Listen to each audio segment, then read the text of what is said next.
ये हमारे हाथ में देखिए एक जीव दिखाई दे रहा है, सबको दिखाई दे रहा है। बताइए कौन सा जीव है ये?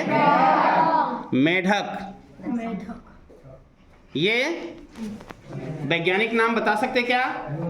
राना टिग्रीना। क्या नाम है इसका? वैज्ञानिक नाम क्या है? राना टिग्रीना। क्लियर? चलिए इसके भी क्लासिफिकेशन को थोड़ा सा हम लोग समझ लेते हैं, ठीक है ना। इसमें देखिए रीढ़ की हड्डी है, कौन सा संघ में जाएगा ये? संघ कार्डेटा। किसमें जाएगा? रीढ़ की हड्डी है इसलिए संघ कार्डेटा का जीव है ये, ठीक है ना।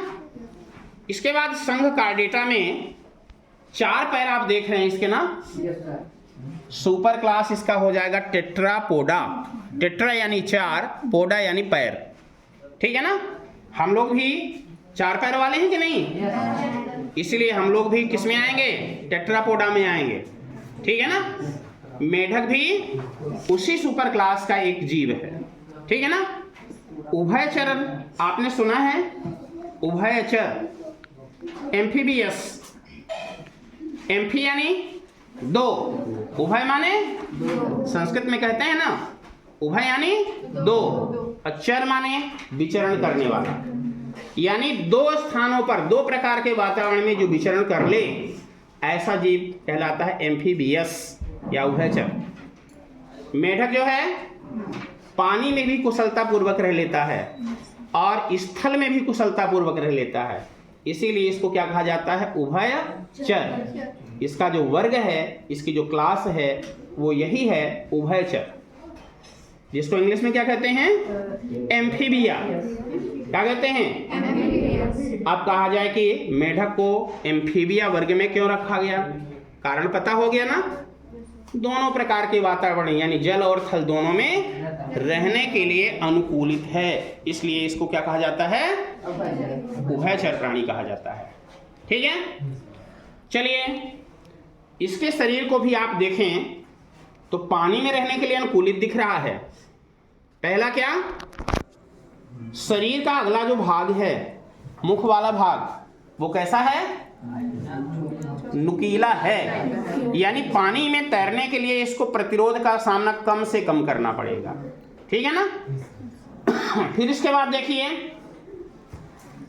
ये पैरों की जो उंगलियां हैं उनमें जाल दिखाई देता है। क्या दिखाई दे रहा है? जाल।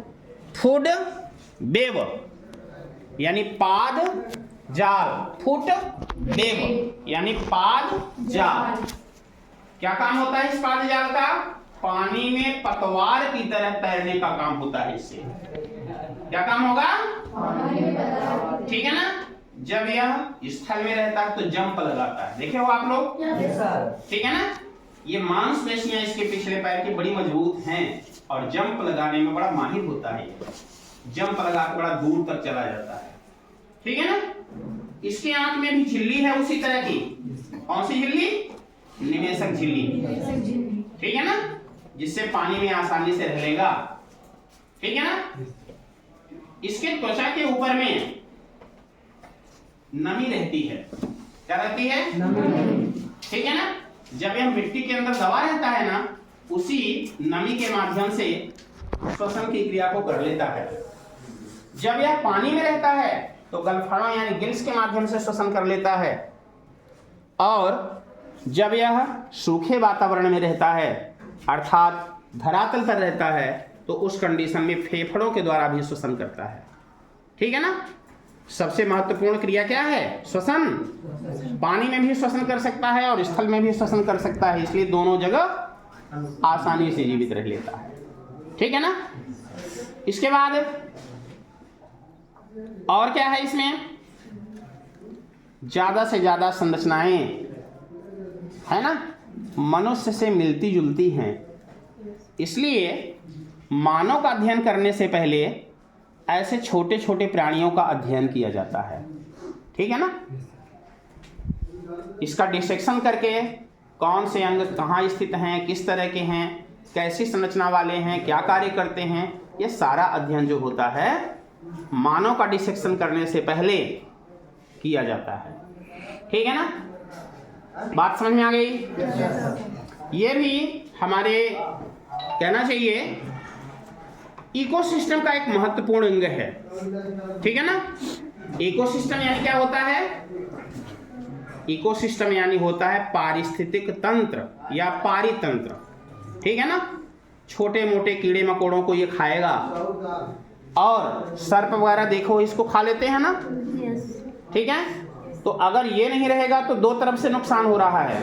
एक तरफ नुकसान हुआ, कीड़े मकोड़े बढ़ जाएंगे, हम सबको नुकसान पहुंचाएंगे, और दूसरा अगर ये नहीं रहता तो सांप खाने के लिए भोजन नहीं मिल रहा है। तो हमारा जो पारिस्थितिक तंत्र है वो क्या हो जाएगा? प्रभावित हो जाएगा। ठीक है ना, तो हमारे पारिस्थितिक तंत्र को बचाए रखने में इसकी भी बड़ी भूमिका होती है। ठीक है, बात समझ में आ गई? चलिए भाई, कौन सा प्राणी है ये? वैज्ञानिक नाम क्या है? राना टिग्रिना। ठीक है ना, किस वर्ग का प्राणी है ये? क्या बताने वाले हो आप लोग? इसका संघ कार्डेटा। और वर्ग कौन सा है? टेट्रापोडा तो सुपर क्लास हो गई, है ना। रेप्टिलिया, वो क्या कहते हैं? एम्फीबिया। क्या कहते हैं उसको? एम्फीबिया। उभयचर, दोनों प्रकार के वातावरण में रहता है ना। पैरों में कुछ रचना पाई जाती है जिसके द्वारा पानी को पीछे की ओर धकेल सकता है, पतवार की तरह। नाम बता सकते हो? पाद जाल, फुट डेव। क्लियर? बाहर में जंप भी लगा सकता है ना, इसके मसल्स बढ़िया मजबूत होते हैं। ठीक है ना, और हमारे पारिस्थितिक तंत्र का महत्वपूर्ण अवयव है कि नहीं है? किसको खाता है? छोटे छोटे कीड़े मकोड़े जो रहते हैं उनको खा लेता है। ठीक है ना, चलिए धन्यवाद, आप लोगों ने अच्छे से सुना, समझा। ओके स्टूडेंट्स, आज की क्लास में हमने सीखा कि फ्रॉग्स, उसके स्ट्रक्चर्स, और इस तरह से हमने जाना कि इकोसिस्टम में इसका रोल क्या होता है उसको मेंटेन करने के लिए। तो आज की क्लास में हमने फ्रॉग का, उसके फाइलम, इसके क्लास का स्टडीज़ किया। Thank you.